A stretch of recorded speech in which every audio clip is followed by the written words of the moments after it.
Assalamualaikum warahmatullahi wabarakatuh. Perkenalkan, nama saya Andrea Febrianti Saskia Putri dengan NIM 44210792 ingin mempresentasikan tentang analisa gaya komunikasi pimpinan Kombes Pol Indarto untuk memenuhi tugas UTS mata kuliah Corporate and Human Relation. Gaya komunikasi dan kepemimpinan seseorang pemimpin merupakan sebuah kunci untuk meningkatkan kualitas kinerja para anggotanya untuk mencapai tujuan yang sukses. Penting bagi seorang pemimpin untuk menentukan gaya komunikasi yang tepat sesuai dengan karakteristik anggotanya dan memutuskan gaya komunikasi apa yang akan digunakan dalam situasi dan keadaan tertentu. Gaya kepemimpinan juga merupakan hal yang sangat berpengaruh karena dapat menentukan keberhasilan seorang pemimpin. Gaya komunikasi dalam organisasi ada 6 menurut Tubbs dan Moss dalam Ruliana 2014, yaitu gaya komunikasi mengendalikan. Gaya komunikasi ini bersifat mengendalikan dan ditandai dengan adanya satu kehendak atau maksud untuk membatasi, memaksa, dan mengatur perilaku, pikiran, dan tanggapan orang lain. Lalu yang kedua, gaya komunikasi dua arah. Aspek penting gaya komunikasi ini ialah adanya landasan kesamaan dan ditandai dengan berlakunya arus penyebaran pesan-pesan verbal secara lisan maupun tertulis yang bersifat dua arah. Yang ketiga, gaya komunikasi terstruktur. Gaya komunikasi ini memanfaatkan pesan-pesan verbal secara tertulis maupun lisan guna memantapkan perintah yang harus dilaksanakan, penjadwalan tugas, dan pekerjaan serta struktur organisasi. Yang keempat, gaya komunikasi dinamis. Gaya komunikasi ini memiliki kecenderungan agresif karena pengiriman pesan memahami bahwa lingkungan pekerjaannya berorientasi pada tindakan. Yang kelima, gaya komunikasi melepaskan. Gaya komunikasi ini lebih mencerminkan kesediaan untuk menerima saran, pendapat, ataupun gagasan orang lain daripada keinginan untuk memberi perintah, meskipun pengiriman pesan mempunyai hak untuk memberi perintah dan mengontrol orang lain. Dan gaya komunikasi yang terakhir adalah gaya komunikasi menarik diri.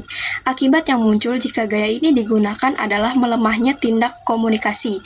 Artinya, tidak ada keinginan berkomunikasi dari orang-orang yang memakai gaya ini dengan orang lain, karena ada beberapa persoalan ataupun kesulitan antar pribadi yang dihadapi oleh orang-orang tersebut.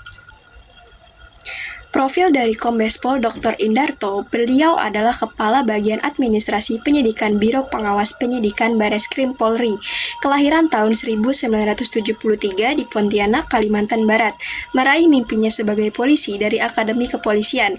Visinya adalah berangkat dari ingin membahagiakan orang tua dan keluarga sampai pada keinginan untuk terus bisa bermanfaat bagi orang lain, kesatuan Polri, Indonesia, dan dunia. Lalu gaya komunikasi yang digunakan oleh Kombes Pol Indarto yang pertama adalah gaya komunikasi mengendalikan atau controlling style. Gaya komunikasi ini melibatkan komunikasi satu arah, di mana komunikator tidak peduli dengan pendapat negatif orang lain tetapi justru berusaha menggunakan otoritas untuk memaksa orang lain mengikuti pendapatnya. Gaya komunikasi ini sering digunakan untuk mempersuasi orang lain supaya bekerja dan bertindak secara efektif dan dalam bentuk kritik. Gaya komunikasi controlling style identik dengan organisasi kepolisian yang semi-militer, di mana prajurit harus patuh terhadap komandannya. Indarto mengubah pola pikir budaya yang umumnya menerima uang. Pesan datang dari komunikator satu arah ini yang tidak berusaha menjual apa yang mereka diskusikan bersama, tetapi mencoba menjelaskan kepada orang lain apa yang sedang dilakukannya. Gaya komunikasi yang kedua adalah gaya komunikasi dinamis atau dynamic style. Gaya komunikasi ini sangat efektif dalam memecahkan masalah-masalah kritis, namun dengan syarat bawahan mempunyai kemampuan yang cukup untuk mengatasi masalah yang kritis tersebut. Gaya komunikasi ini merupakan gaya komunikasi yang sesuai dengan kepemimpinan demokratis, di mana Indarto menerapkan sistem kerja yang lebih cepat dan lebih baik, sehingga gaya komunikasinya lebih menekankan pada tindakan. Terkadang juga meminta para anggotanya untuk mengadakan pertemuan pada hari libur seperti Sabtu atau Minggu, membahas topik tertentu untuk mencapai tujuan yang diinginkan. Gaya komunikasi terakhir yang digunakan oleh Kombes Pol Indarto adalah gaya komunikasi melepaskan atau relinquishing style. Gaya komunikasi ini lebih mencerminkan kesediaan menerima saran, pendapat, ataupun gagasan orang lain daripada keinginan untuk memberi perintah, meskipun pengirim pesan mempunyai hak untuk memberi perintah dan mengontrol orang lain. Dalam menjalankan tugasnya, Indarto pun tak lepas dari kritik. Indarto merupakan pemimpin yang bersedia untuk menerima saran, pendapat, atau gagasan dari orang lain. Indarto Indarto tidak segan-segan memberikan nomor telepon pribadinya kepada anggota dan masyarakat agar mudah untuk dihubungi. Jika ada kritikan atau keluhan yang masuk, maka Indarto akan segera menangani. Gaya kepemimpinan yang digunakan oleh Kombes Pol Indarto ada dua, yaitu yang pertama adalah autocratic style. Gaya kepemimpinan ini berupa komunikasi top-down, kegiatan yang bersifat gratifikasi saat bekerja dan melayani masyarakat.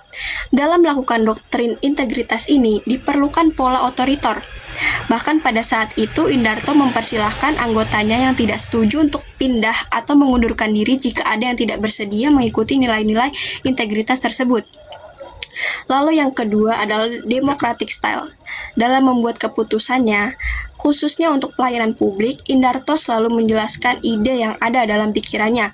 Setelah itu, Indarto akan mengumpulkan seluruh kepala unit pelayanan untuk mendiskusikan segala kemungkinan dan memberikan ruang yang cukup bagi anggota untuk mempresentasikan idenya sehingga terjalin komunikasi dua arah dan ide tersebut dapat diimplementasikan sesuai dengan kondisi dan kebutuhan di lapangan. Dan yang terakhir adalah hal-hal yang mempengaruhi pelaksanaan gaya komunikasi Kombes Pol Indarto sebagai pimpinan dalam meningkatkan kinerja para anggota kepolisian adalah yang pertama, cara memberikan perintah, cara komunikasi, cara membuat keputusan, cara mendorong semangat bawahan, cara memberikan bimbingan, cara menegakkan kedisiplinan, cara mengawasi pekerjaan bawahan, dan cara menegur kesalahan bawahan. Demikian presentasi mengenai analisa gaya komunikasi Kombes Pol Indarto dari saya. Kurang lebihnya mohon maaf. Wassalamualaikum warahmatullahi wabarakatuh.